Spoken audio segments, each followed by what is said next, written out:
I could imagine, man, like if I was in Wenatchee, your connection, your city I group love would how I love how you say that with such disdain. Wenatchee, yeah, Wenatchee. Wenatchee. No, it's not disdain. It's like the East Coast, right? It's Wenatchee, right? Like I don't know.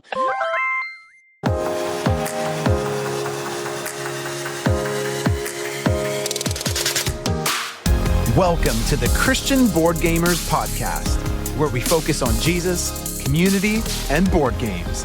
Let's have some fun.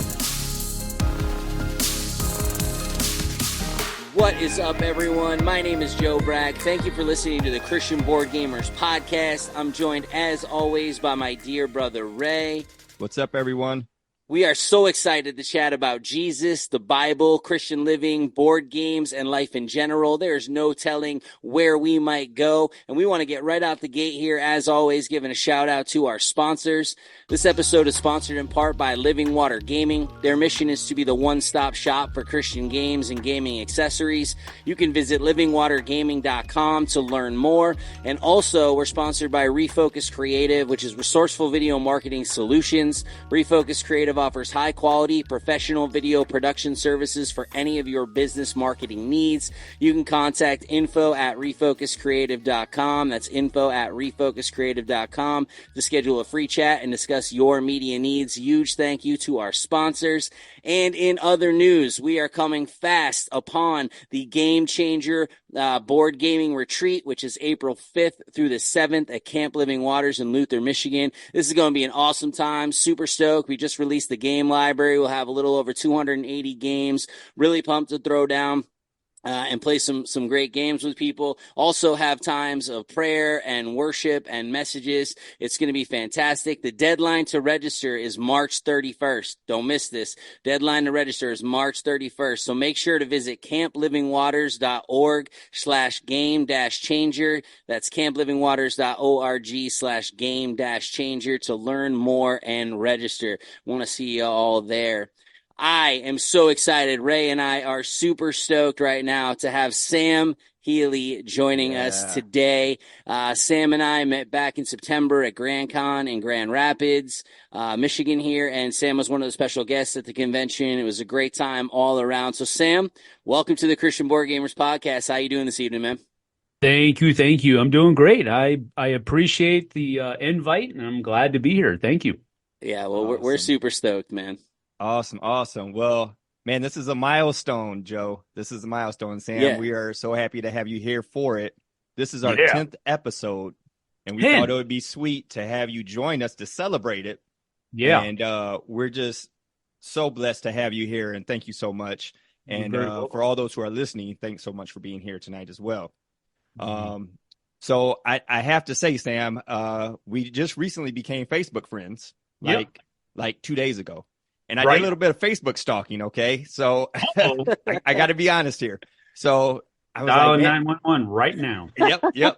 I was like, this is kind of sweet because I looked through your info there in your page, and I saw that you're in is it Wenatchee, Washington?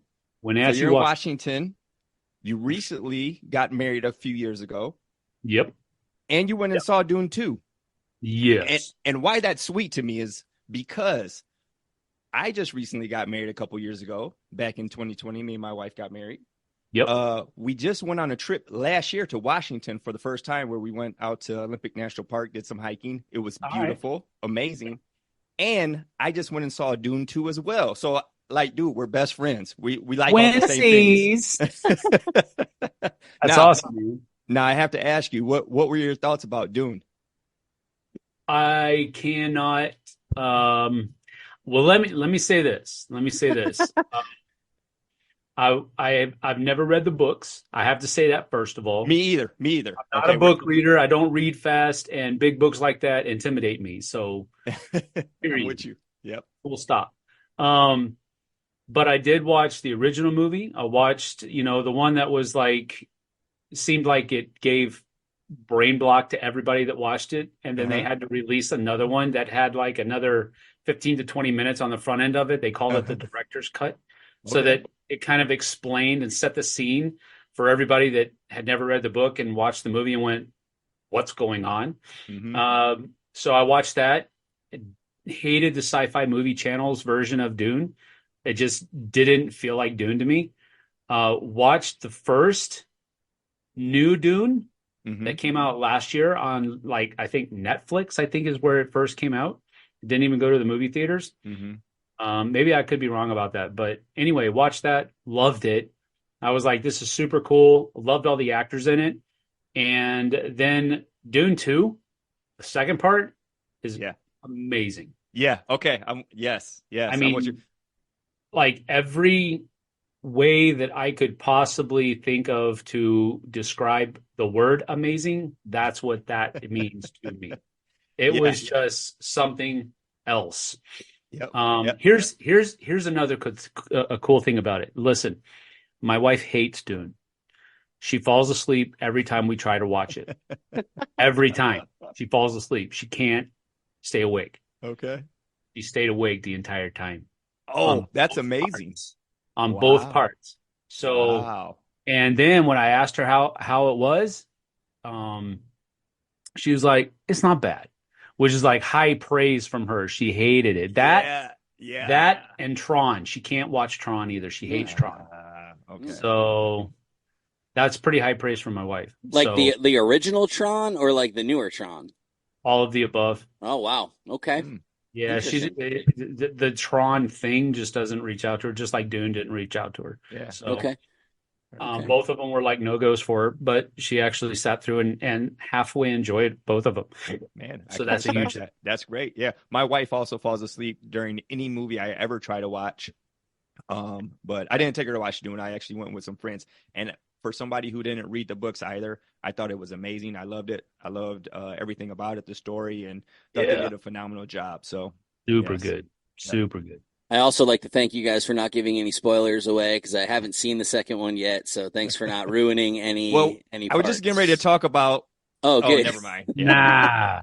I'll stop you right there, brother. Spoilers, man. Yeah. I know sometimes movies come out, man, and I won't even hit social media for like 3 days because I know I'm going to see it on a Friday. But then there's other movies where I'm like, I need to know everything before I go into the theater. So it's kind of a weird thing, but. Well, cool. Nice. That sounds like fun banter. I've never been to Washington. I've been married for 8 years now and haven't seen Dune 2, so I have no commonality with y'all whatsoever other than Jesus and board games. So, which is great. Great commonalities to have. I do have to. That is a remarry. This is my second marriage. The first one failed, I guess you could say. That's the best way to put it.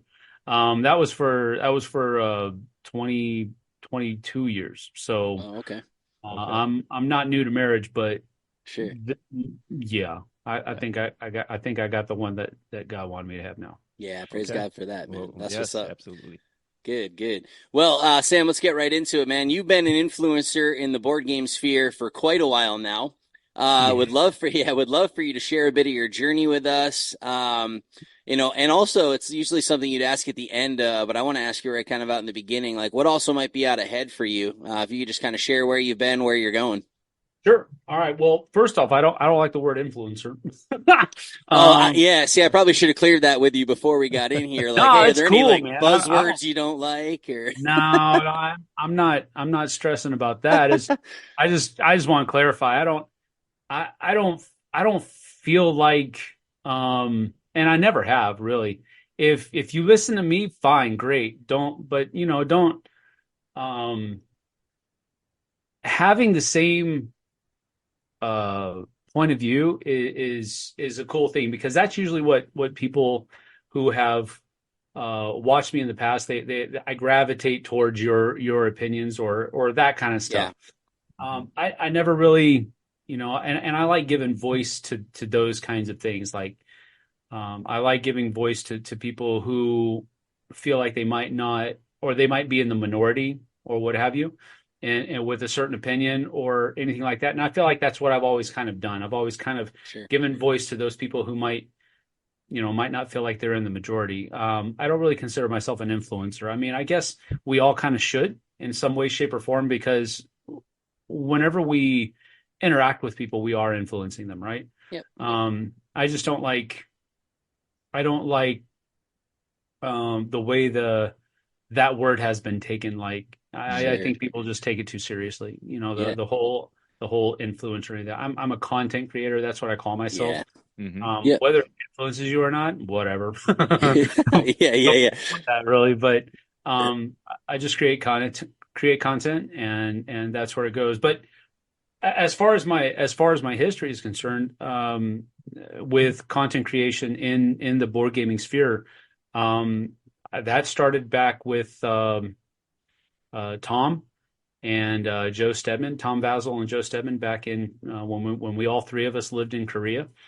Tom and Joe got the idea of starting a podcast together, and that was before it even became called the Dice Tower. They were just like, hey, let's just talk about board games in general. And Joe was a big war gamer, and Tom was a big kind of omni gamer. He played a whole bunch of different games. We didn't really have those two factions yet of Euro games and Ameritrash games.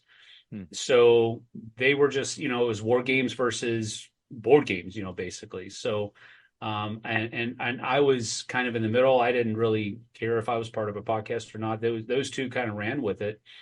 And there were a couple of times where I was a guest on the show, and Joe had to leave Korea. He didn't have to. He wasn't being kicked out or anything like that. It was just his family moved away. And so Tom needed a co-host, and I was, basically there. And so I was like, man, I'll do it. I don't mind at all. So there's about 50 episodes where it was him and Joe. And then from about episode 50, over to about 150, episode 150, I was the co-host of the Dice Tower podcast. Yeah. And that was back before Eric and in between Joe. But we had a gaming group there in Korea, and that's pretty much where that started. But it was him and Joe to start with. I came on, and we did about 100 episodes and doing top tens and all that other kind of stuff. And then I left Korea, and that's when Eric came on back in about 2009. And after that, there was about a year where I was living in California, East Bay area, California, in a little town called Martinez. And Tom was still over in Korea. And about a year after that, he decided that he needed to come back as well. So we were both, I was working as an assistant pastor in a church there in California, and they basically had saved up enough money for 1 year's salary. And they were hoping that things would pick up while I was there, and just didn't. And so they had to let me go, and I started looking for a job. Tom was coming back over to the States. He was starting to look for a job. It turns out that we both interviewed and got hired by the same school and church, unbeknownst to us. Oh, wow. It was about 3 interviews in, 3 interview calls in, because I'm in California, he's in Korea. And the administrator of the school says, hey, do you know somebody named Tom Vazel? And I was like, yeah. Why? So random. College, And she was like, well, we're thinking about hiring him too. And so that was a cool thing. So we both kind of converged onto Homestead.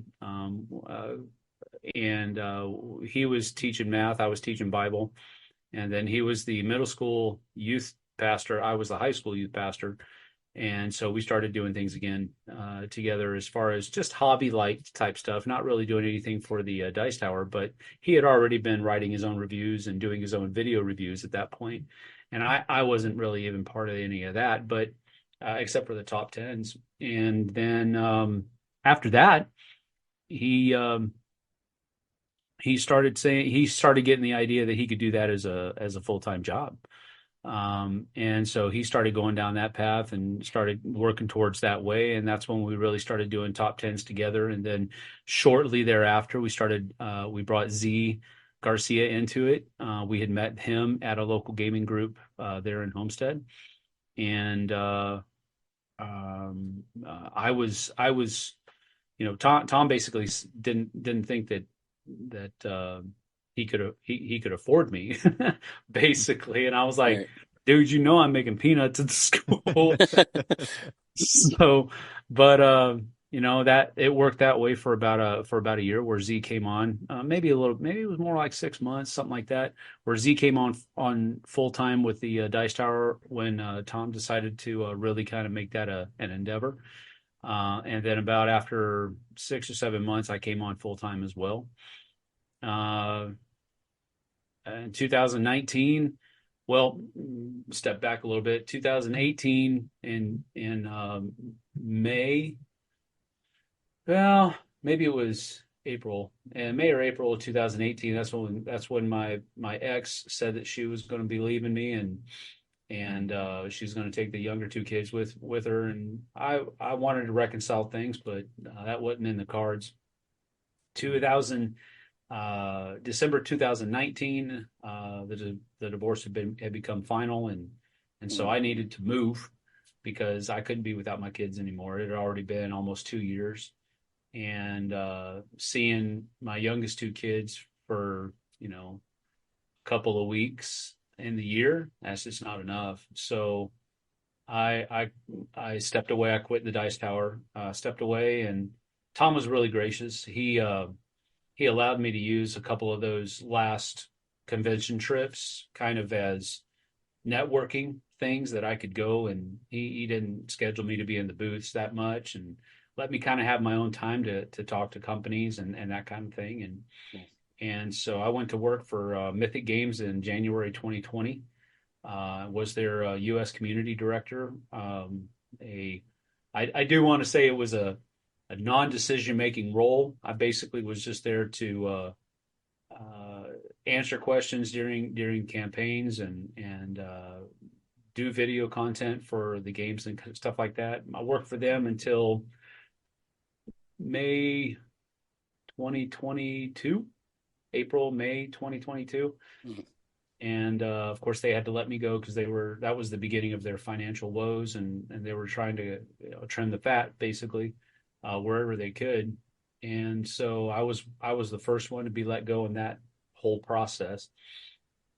Did a little bit of contract work that year with Dized, the tutorial app, yep. Which is a great little product. They're good people too. And after that, worked for about 6-7 months with Monster Fight Club. It's based in Virginia. And after that, talking with my wife and stuff, we just kind of figured that I needed to go into business for myself. So got a business license here in the state, opened up Flipside Board Games, and we've been doing that ever since May 2023. So we're coming up on our first year. Yeah, man. And then just a couple of weeks ago, I went full-time. Well, I went part-time back to the Dice Tower. They offered me a part-time gig so that I could kind of help get the bills paid and keep doing the flip side. So that's pretty much brings us up to speed. Yeah, man, that's what's up. I didn't know that we were going to get like the full, this was the start of the Dice Tower, bro. That's like exclusive content right there. That's amazing. And then even going through that whole history. I mean, that's just, that's incredible. And yes, as a content creator, not an influencer, but as a content creator, how much you've been able to contribute, I think, to the board gaming hobby, is just pretty insane, pretty amazing. So yeah, praise God for that, man. It's a blessing. And I mean that, you just at Dice Tower West last week. Yeah. I took maybe, I don't know, 30, 35 business cards down with me because I knew I wouldn't hand out too many of them, but I wanted to be prepared in case. And I think I gave away 5. I handed out 5 of them, but 3 of the 5 were not even business related. They were just people like one of the guys that I had met 2 years before at Dice Tower West. We were both heavyset guys back then. I still am, but I've lost 140 pounds. But back then, I was close to 400 pounds, and so was this other guy. I saw him again this year, and we both had gastric gastric sleeve surgery, and we both lost. He lost like 120 pounds. I lost 140 pounds. Wow. And so over that 2-year period, we kind of had a very similar journey. But and I talked to a couple other people about the same thing, weight loss, and the 3 of the 5 business cards I handed out were just saying, "Hey, here, take this. If you ever need support, if you ever need to talk, or if you ever need, encouragement or anything like that, please contact me." And that's the blessing part of it, where you can have that kind of contact with people you don't know, or just have been acquainted with, and that's what I mean by it's a blessing to be able to be that for people. It's awesome. Yeah, it's amazing. Yeah, praise God. Love that. Love that. That's so good, man. Hey, thank you so much. Even in your sharing, just being vulnerable with just your journey in general, and just being so open about it. I really appreciate that, and I think that's amazing of you. So thank you. Well, I appreciate it as well, and really my whole my whole kind of point of view with it is because I'm pretty. Sometimes people say I tell them too much. So it's like, if I'm going too far down the road, you just say, hey, come on back. Nah, you're good, man. We do that all the time, man. If you haven't listened to any of the episodes, we might start somewhere. And next thing you know, like, wow, did we just go through all of that? All right, cool. Yeah. Count it. We're good, man. That's right. Yeah. That's right. That's what you're here for. So yeah, no, it's great. It's all great stuff, man. We really appreciate it. I know our listeners do as well. Cool. So I got kind of a cliche board game question here, but still going to ask it for you. Okay. As I can see, not everybody can see, but actually, if they watch the flip side of board games, which I encourage you guys to do on YouTube, you can see the game collection behind you. I know that's only a small portion. Yeah. What are your top 3 games of all time and why? Well, all right. I'll go in order, backwards order, 3, 2, 1. I just did, JT and I just did our top 100 games of all time last year. It's one of the first series that we did together. JT is a buddy of mine that's here in East Wenatchee, but so you can go watch those. If you want to. You don't have to, of course, but if you want to, you get the lowdown and get his top 100 and get my top 100. But spoilers, number 3 is Marvel Zombies, and which is a Zombicide game. I've really always enjoyed Zombicide, starting with Black Plague. I thought that was the coolest. I really dug the theme of Zombicide Black Plague, where it was kind of medieval. And because I was kind of bored with all of the modern day depictions of zombies or the near future apocalyptic type view. So I kind of dug the medieval version of it. And then they came out with Green Horde right after that. Zombie Orcs was just cool.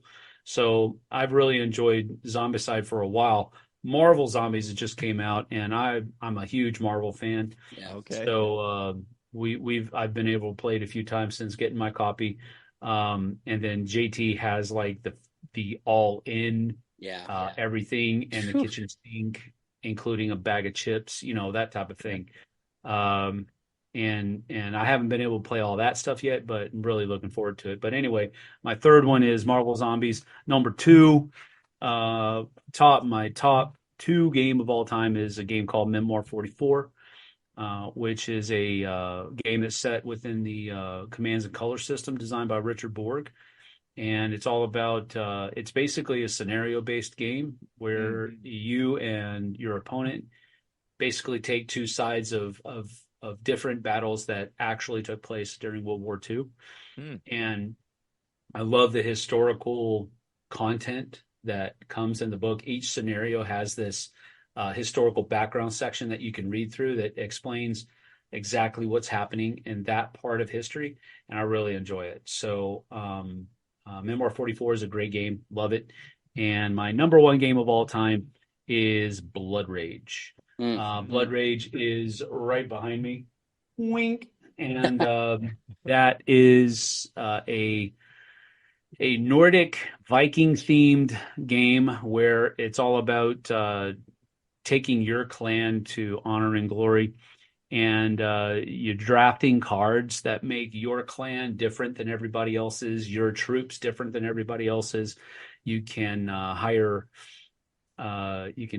mercenary monsters to become part of your clan and basically fight for you. And you're just trying to score the most points in a number of different ways. There's a little bit of area control on the board. But I'm a huge fan of Viking lore and history and that kind of thing. So it just is one of those things where I really enjoy it. I actually got to have a day at Dice Tower West where I didn't play anything but Viking games. Oh, wow. I played Gnar, and then I played Champions of Midgard, and then I played a game of Blood Rage as well. And all of that just happened in one day, and it was really fun. So, but Blood Rage is my favorite game of all time. So that's amazing. So at Grand Con, that was my first time actually playing Blood Rage. Yeah. And we were learning it at 3 a.m. in the hotel gaming room. And I'm not going to lie, I was so excited to play it. And I'm pretty sure by the end of it, I was half asleep Viking. I didn't know what I was doing. I just had pieces everywhere and I was falling in and out of sleep. And they were like, do we want to end this? I'm like, no. We must press on, and actually it was really fun. I'd actually like to play it when I'm a lot more awake, but that was my one experience, but it's a pretty sweet looking game, and I really enjoyed what I can remember of it, but it was definitely cool. 3 a.m, probably not the best time to play Blood Rage, but dude, you're at a convention, man. I'm going all in. Like I'm not, until I can't go anymore. I'm playing as many games as I possibly can, and that one just that was my end. That was like I'm done. I got to go to bed. But that's cool. Yeah, that's awesome. So hey, what's your ideal player count, man? Right? How many people do you want at the table, and who do you want joining you? It depends. My ideal player count probably is, I would say, about 4. But I think I'd probably expand that window up to 6, but it really depends on the game that we're playing. Like, for example, Blood Rage, ideal player count is 4. And I would say 3 or 4, definitely not 5. It just adds too much time and doesn't really affect the experience very much. Yeah. So you're just basically playing the same game for longer than you feel like you should be playing it if you go with 5 players. Yeah.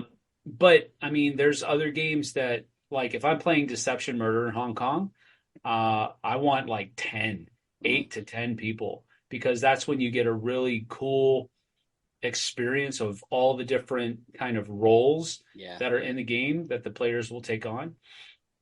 So it really kind of depends on the game. Something like Telestrations, more the merrier. If you have the 12 player party pack, that would be awesome. But it really depends upon the game. But generally speaking, I think with most games, I think 4 is probably my sweet spot as far as player counts are concerned. But there are a lot of games out there where it's just like more the merrier. I was teaching a game of After Us at one of our game events last month, and I had 6 people. That's maximum player count for that game. It was me and 5 others, and the vast majority of them are not really gamers. I think one had played a few games recently, but wouldn't consider herself a gamer, and the rest of them, it was like the first time they'd played. And then I had another guy that was a budding game designer, and he was just like, this is opening my eyes. Because I played one of his prototypes, and one of the central mechanisms was like legit Monopoly style roll and move. And I'm like, dude, it's so much, I was nice about it, don't get me wrong, but I was like, dude, there's so many other ways you can do this, instead of, because he asked me my opinion at the end of the playtest, and I said, I like the idea of the game, and I like what you're doing here, and I like what you're doing here, but this central mechanism, you got to do something else because it's so antiquated. But he was there, and he was like, wow, this is opening my eyes to the different possibilities of game design. And I was like, Yeah. that's awesome. And Yeah. so, but that was a 6-player game, you know? And so I usually don't like to max out a game, Yeah. but because often the player count is there to, you know, it seems like, to me at least, I'm not in all of the board meetings of all of these different companies that decide how many players can play this game, but it seems to me that usually when you max out a game, it's usually not the best experience. Usually if you take it down to around, you know, somewhere in the middle, that's where the best experience is. And usually 4 is where that number tends to be, at least in my experience. Yeah, I love that. And I do want to say, I know you don't love the phrase influencer, but I actually picked up after us because of your influence. And when you got it at Grand Con and you were all excited because you were playing it one table over and you were like, this game's awesome. And I'm like, what is it? Walked over, check it out. And then I saw you talk about it on your show. And I was like, all right, man, I'm going to get in. And I absolutely love that game. So much fun. And that's it. That is a great game at 6 players because of the simultaneous turns. So once people kind of pick up the rhythm and everyone can go, it can play relatively quickly. So Exactly. yeah, that's awesome. No, that's such a good game. So that was your influencer. Yeah. My content creation influenced you. Yeah. Yes, there you go. There you go. That's funny. Yeah, we actually, I got to play after us with you and you were talking about it. And I had a lot of fun playing it as well. I thought it was great. I like the idea of 4 players because it seems like you can have some really good conversation. Like we always talk about, you know, board games as getting people to fellowship. And sometimes, you know, if you have too many people, it's hard to really get to know somebody or have a great conversation. And 4 people does seem like a pretty ideal amount to be able to converse well and, you know, get to know somebody. I like that idea. Yeah. You talked a little bit even about in that you were talking about playing with the guy and his mechanics and Monopoly style and so what is actually your favorite game mechanic and genre? Well, you know, one of my genre is probably the easier one. I think my favorite genre of games is probably cooperative games. I do find myself in a role where I am teaching games a lot more to people who might be new to the hobby. And I find that when I tell them that we're going to be cooperating together while we play this game, they kind of ease up a bit. It's almost like they're expecting to have to compete for the game, and that makes them uneasy when they find out that we're going to be working together for the game, against the game, trying to beat a certain aspect of the game or whatever. They ease up a little bit. And so I found that I really like that. I really like that you can have games that you can play your hardest, but you're not stopping somebody else from playing their hardest. It's not that I don't enjoy conflicting games. I do, but at the same time, I think there's a huge value to having cooperative games because I think that brings more people to the table because there's some people out there that just conflict makes them uneasy, no matter what kind of conflict it is. So I've found that usually, more often than not, you'll have people that will come together with cooperation a lot easier. And so that's one of the reasons why my favorite genre is cooperative games, because it just, I don't know, it just kind of solidifies that communal experience a little bit better.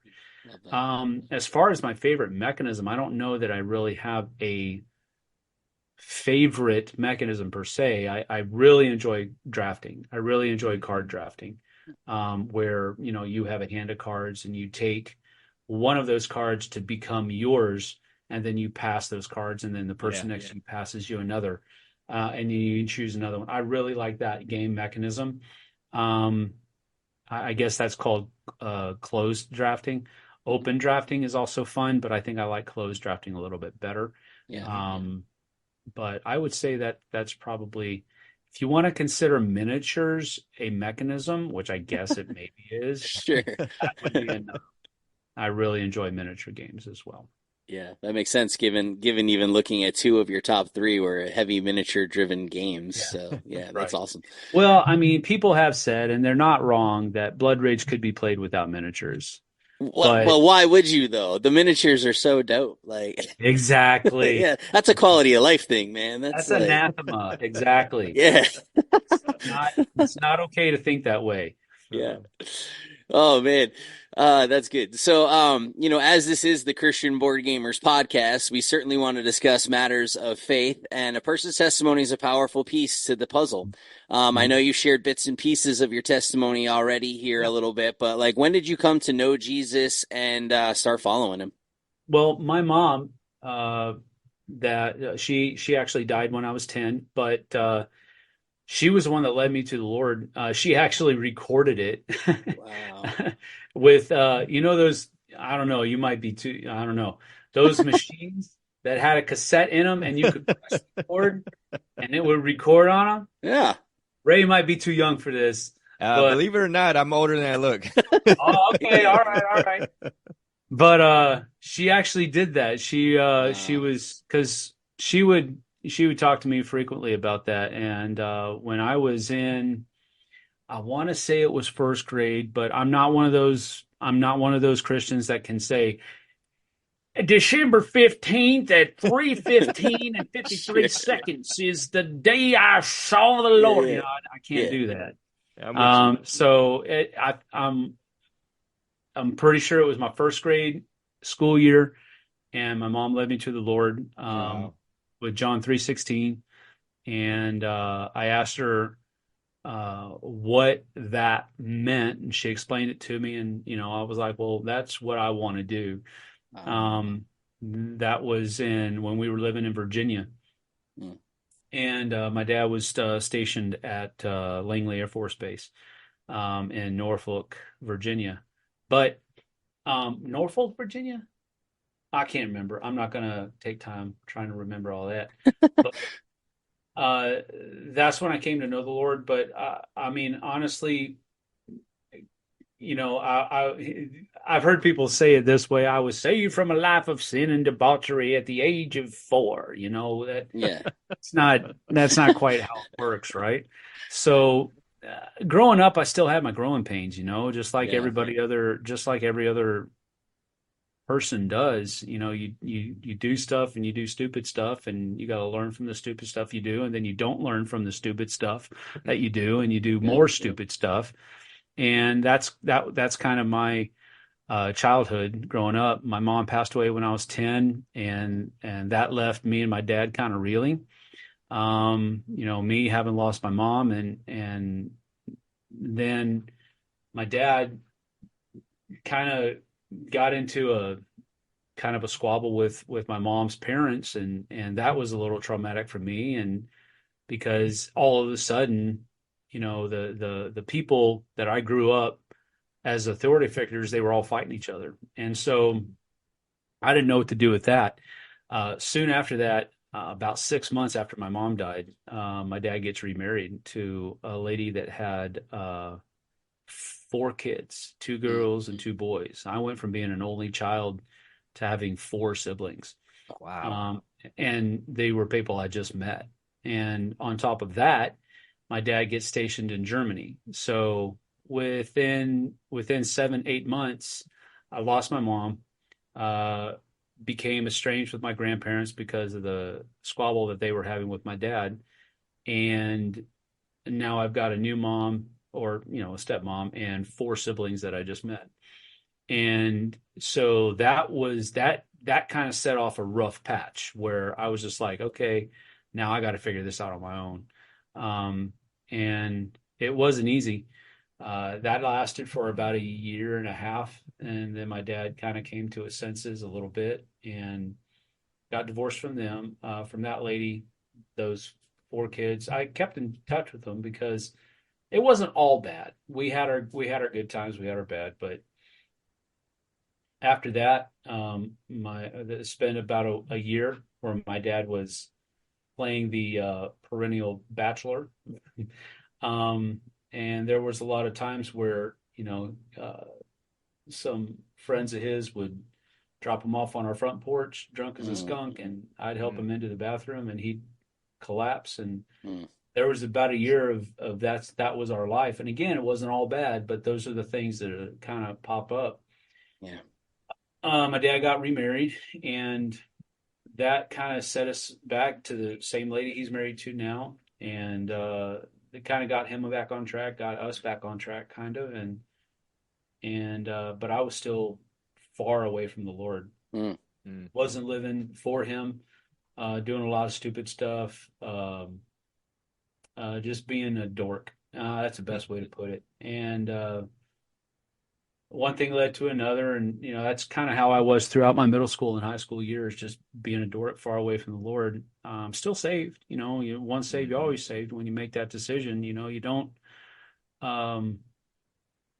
I don't believe that one can lose their salvation after they put their faith and trust in Christ. So I know I was still saved at that point. I was still a Christian, but I wasn't living like I should. And so graduated from high school in 1992, and didn't have any plans whatsoever. Did not want to go to college.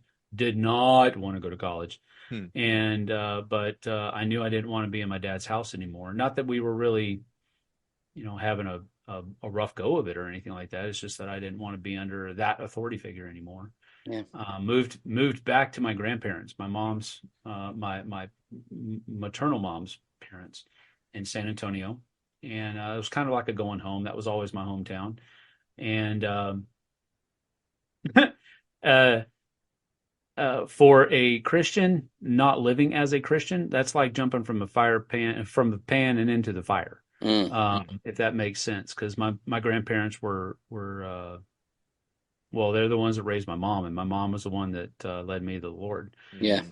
So I went back to their place with hair down the middle of my back, metalhead, Metallica t-shirts, Megadeth t-shirts, all that kind of stuff. That was the kid that I went that was how I went back to their house.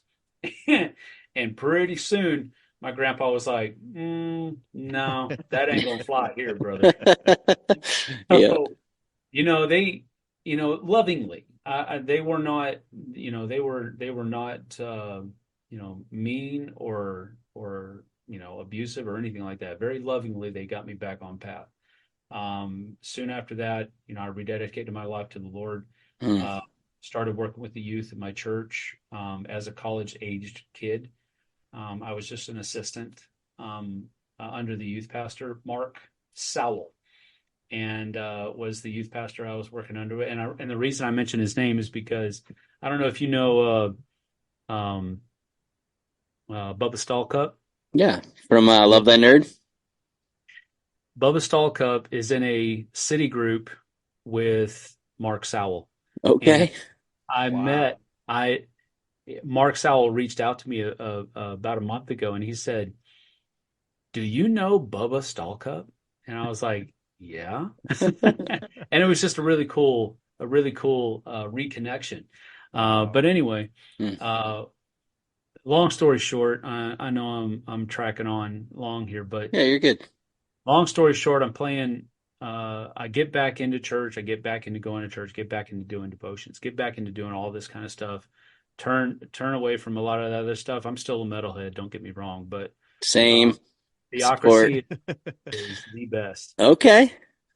And Striper's doing really cool stuff right now too, man. If you turned away from Striper back in the day, so I'm much more like of the like Memphis May Fire, Wage War, more of that like Ballistic Breakdown kind of metalhead, more than I am like the Striper kind of metalhead. But right. I have appreciation for the space. Okay, all right. Well, when we get to heaven and Striper has their own stage stuff, I'm just saying you'll see the way. I'll support you. Well, it's probably gonna be Theocracy, not Striper. Anyway, no. Long story short, I'm getting back to church. I'm getting back to doing this. I'm actually interviewing with Bear County Electric, one of the the biggest electric companies in the town, to become an electrician's apprentice, making like 30 grand a year. And back then that was pretty good. Yeah. And I'm playing softball for my church, slide into third base, and I cut my foot on the bag, and it breaks the tibia in my leg, 3 centimeters above my ankle.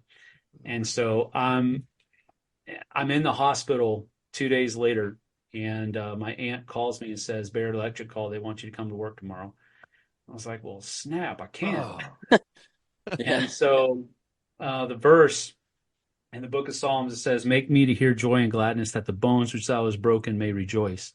Sometimes the Lord has to break you in order to get you back to where he wants you to be. Yeah. And that's exactly how I feel that happened, because I was on my own path. Even though I felt like I was following the Lord, I was still doing what I wanted to do. And he was like, no, you got to go get some training. Yeah. So he broke my leg, and my dad called me up and said, you need to come home. So you're not a draw on your grandparents, and because they're just living on, Social Security and whatnot. They don't, anything. They don't have, they were doing okay, but they were still on fixed income. And so I was like, okay. And he got me into, while I'm there, he gets me looking at colleges, and we decide on Pensacola Christian. I end up going there, and oh goodness, I want to say 1996. No, 1995 is when I went down to Pensacola Christian College, graduated. Met my ex there. We actually had our first 2 kids before we went to Korea. I graduated in December of 2001. We go to Korea to be teachers. Well, I'm going as a teacher. She's just the the coming along as the wife, take care of the kids and that kind of thing. And a lot of other stuff happened that, I probably won't go into, but it's, it was a difficult thing, being new parents, basically newlyweds, and then going into a brand new country. Yeah. And still making stupid mistakes, stupid decisions. And it's weird. Our third daughter was born there, 2003. And then we came back to America. My youngest was born in 2010, and now he's going into 8th grade. My other 3 kids are grown and out of the house. I do have my wife. We got married, going to be 3 years ago now this year, and she has 2 kids, Daphne and Dante, and they both live in the house. And then Aiden lives here in the house with us as well. I did have to step away from the ministry. I was a youth pastor all the way up until 2019, but because of the divorce, I stepped out of the ministry at that point. And now we have just started, my wife, who is a tremendous hostess, I guess, if you want to call it. We have... we've just recently become facilitators for our own a city group in our church. We go to Grace City Church here in Wenatchee, and we're loving it. She serves on the Grace Kids team. I serve on the tech crew, or run a camera for our services on a schedule. Not all the time, but. And then I also serve on the Connect team as well at church, and we facilitate our city groups. So we're kind of plugged in. You're plugged in, man. Yeah. Though there's I can't remember the name of the song, but it says something like I may be a changed man, but I'm can't remember the lyrics now. Dadgummit, don't you hate it when your brain farts on you? All the time. Yeah. Yeah. But I may be I may be changed, but I'm still a man that follows the Lord. And that's kind of where I'm at, and that's where we are. We're not we're definitely broken vessels, but the Lord's seeing fit to still use us. So we're happy about that. Yeah, praise God, man. That's great. Yeah, and thank you for sharing all that. And I love seeing you and Jesse on your show on Flipside of Board Games, because like you guys have really good interactions, and it's pretty sweet, and like you can see there's like a genuine love with the two of y'all. I think that comes across very clearly, and that you just have a lot of fun. So I could imagine, man, like if I was in Wenatchee, your connection, your city group. I love how you say that with such Wenatchee, disdain. yeah, Wenatchee. Wenatchee. No, it's not disdain. It's like the East Coast, right? It's Wenatchee, right? Like I don't know, but no, like if I would be like, oh wait, Sam Healey goes to the church and they just started up a city group. Like I'm gonna go to their house and hang out because he's got 4 million board games and we're gonna have a great time. So you're like perfectly set up. Like a waiting list. Yeah, right. There's a waiting list to get in a city group. That's good. Yeah. And we went from laughter to just straight silence in that awkward moment. That's how it is. That's how it goes. So, every conversation has those. It's okay. Yeah. So how about those Cubs? That's real life. Exactly. Hey, stop bringing up the Cubs, man. What are you trying to hurt me? Oh, my bad. Man. Oh man. Great stuff, man. I'm loving this conversation. Thank you so much, Sam. Hey, so we do have an episode where we discuss navigating board game themes as a believer. And this was one of our earlier episodes. And in the episode, it prompted a lot of discussion, actually. And so much so that we dropped a bonus episode where we dug in deeper a little bit to explain some things and just go deeper. Are there any themes that you feel are off limits for you as a believer, or do you see board games just more as abstractions? See, to me, it really comes down to personal conviction. And I'm not one to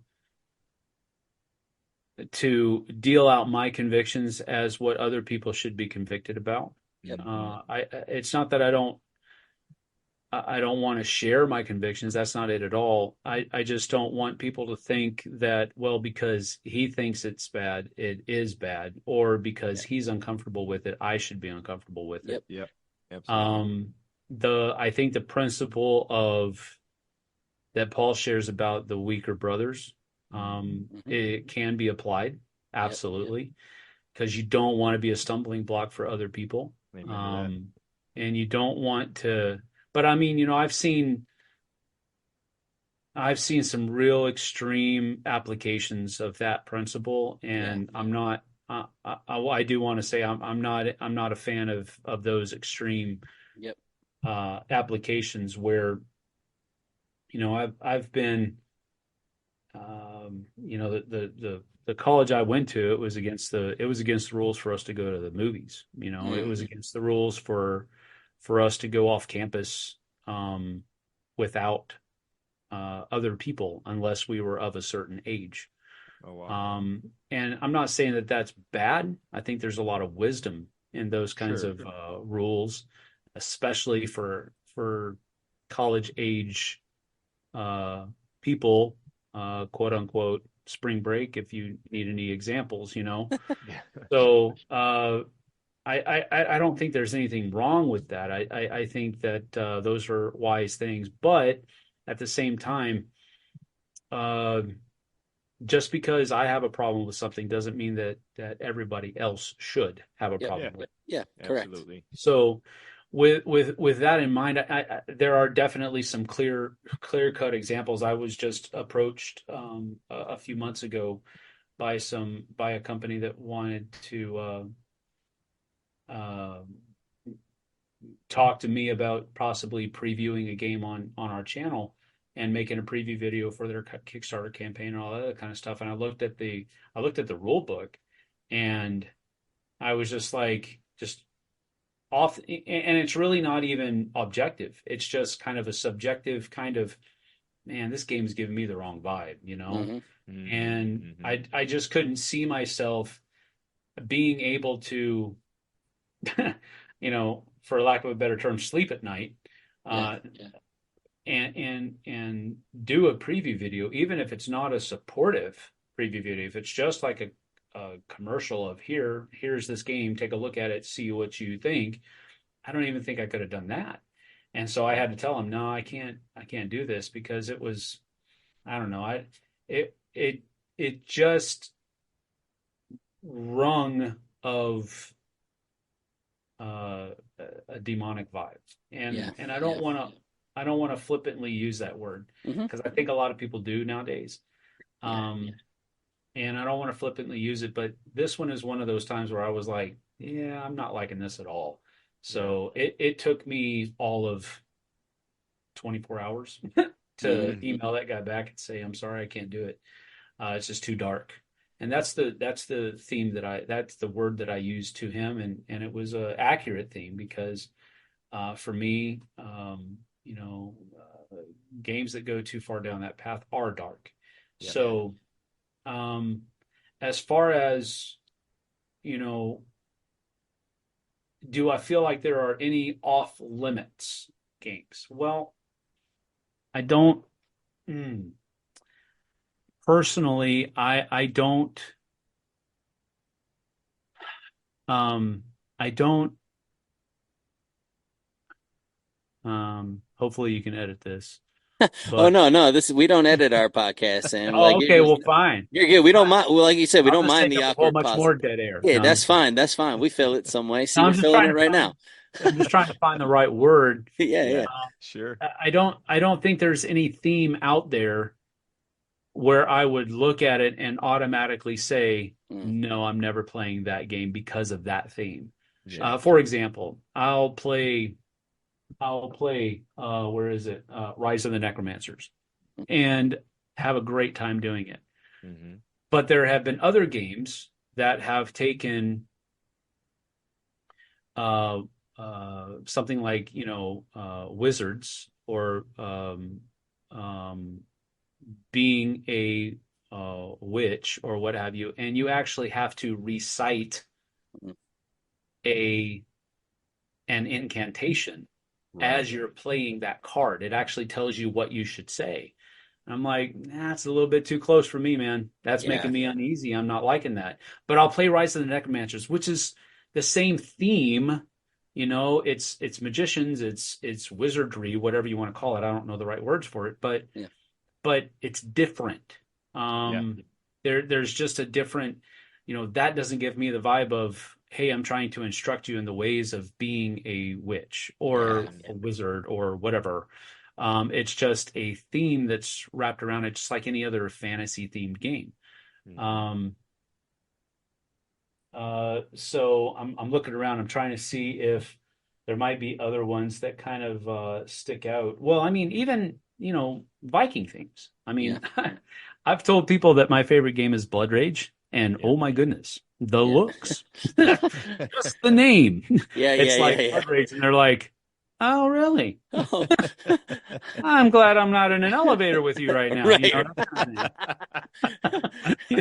It's like, you sell somebody your favorite game is Blood Rage, and they instantly look at you weird. And I have to immediately say, look, it's a Nordic Viking themed game where you're just trying to get points and all this other kind of stuff. We're not like, cosplaying or, LARPing, anything, it's not that. But I mean, it's a long answer to basically just say, I don't think that there is any one theme that for me, I would say definitely you can't do that, or you should not do that. I think it's largely left up to personal conviction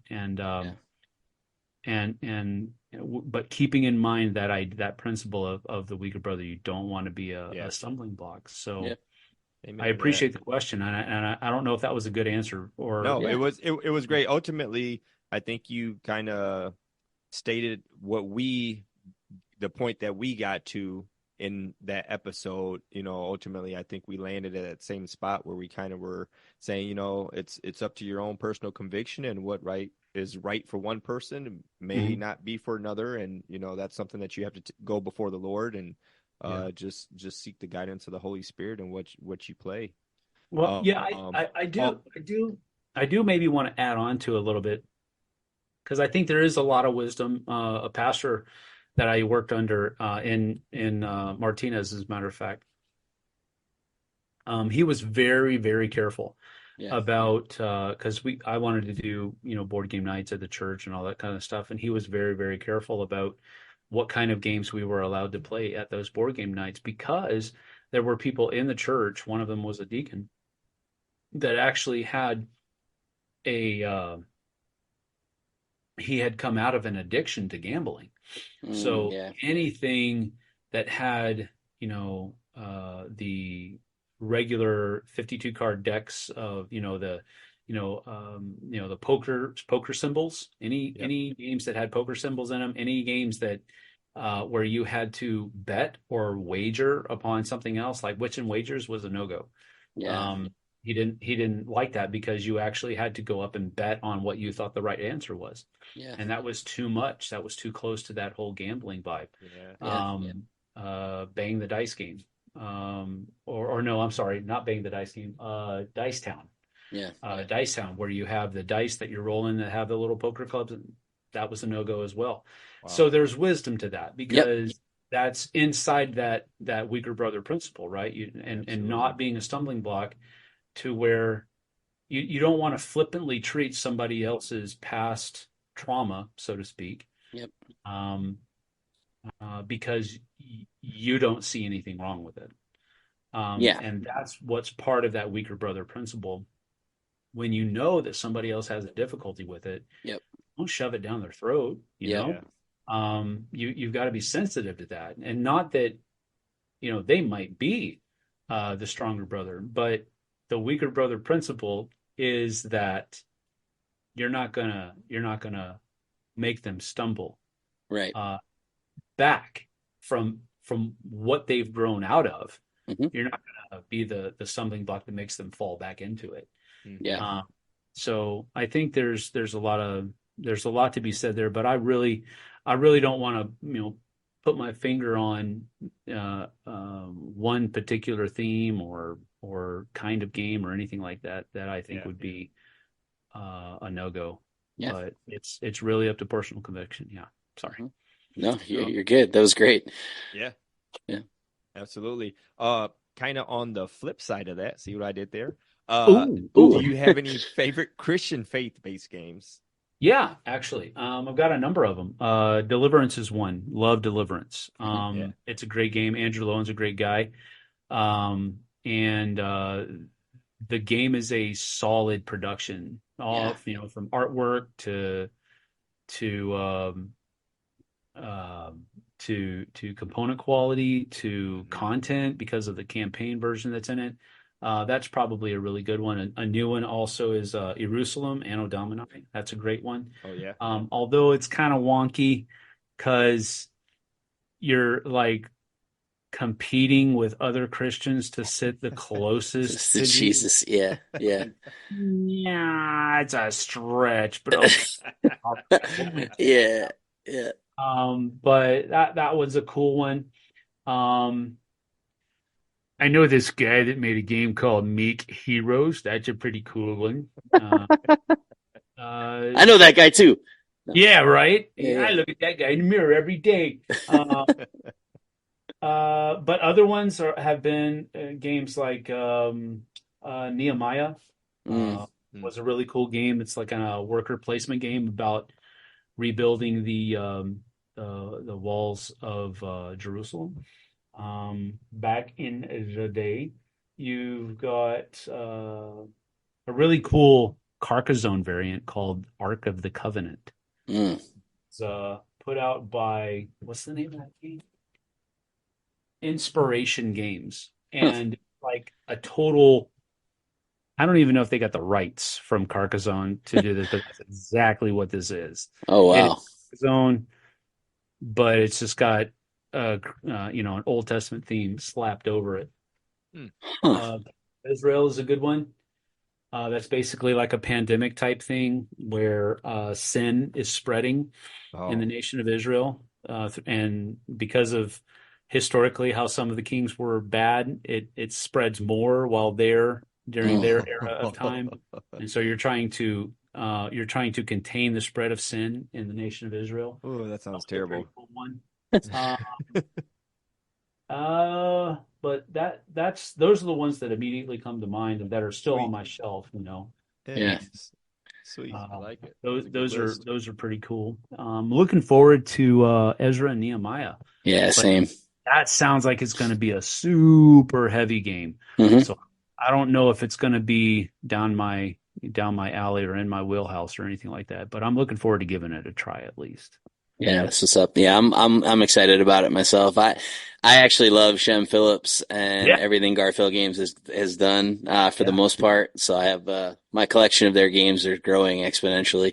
And so I don't mind the heavier ones so long as I can figure it out. When I can't, I was a little bit overwhelmed by Wayfarers. I haven't quite gotten there yet and all this other stuff. But that's side note, but that's good. I haven't, but I've heard really good things. No? No? Well, no. It's a great game, but if you're struggling with Wayfarers, I think you might. I don't even know that struggling's the right word so much as just need to really sit down and give it like a better, Again, it's another one of those things where it's sometimes your first play or your first look at it doesn't always do the game justice, that kind of deal.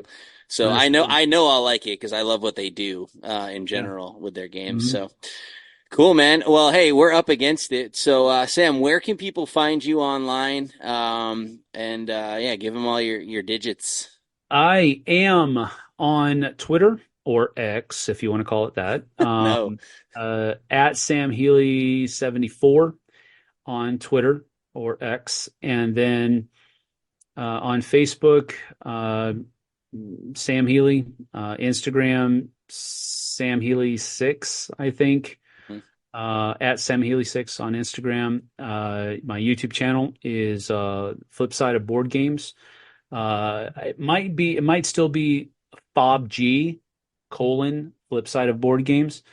So you can go check that out.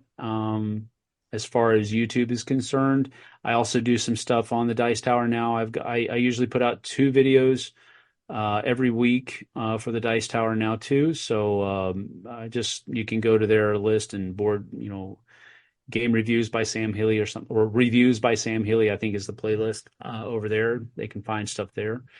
But that's pretty much it. Instagram, I think it's Sam Healey 6 there as well. So those are basically the only places I really frequent. So all we got to do is type in Sam Healey, throw some numbers behind it, and you're going to pop up, and we're good to go. More than likely. Or somebody named Sam Healey will pop up. Somebody's going to pop up. Well, yeah, man. Hey, Sam, thank you so much for taking the time. It's actually been great. It's been cool to hear a bit of your journey, kind of not just in board games, but also your faith journey. So as Ray said earlier, man, thanks for, some of your vulnerability and transparency and know that somebody's going to hear it and relate to it and be blessed by it. So thank you so much for your time in this. And as always, we always want to end our show with Matthew 5:16, and it's just this idea, right, that Jesus is saying that that we're salt and light, and that we need to go into this world so that people will see our good deeds and glorify our Father who is in heaven. And so that is our hope and our intent. So for all of y'all who listened, stuck it out, thank you so much. We truly appreciate you. And we're gonna end it with that. I'm not even gonna do any of my socials because I want people looking up yours. So all right, deuce is later. Bye. Thank you, Joe Ray. Talk to you later. Thank you.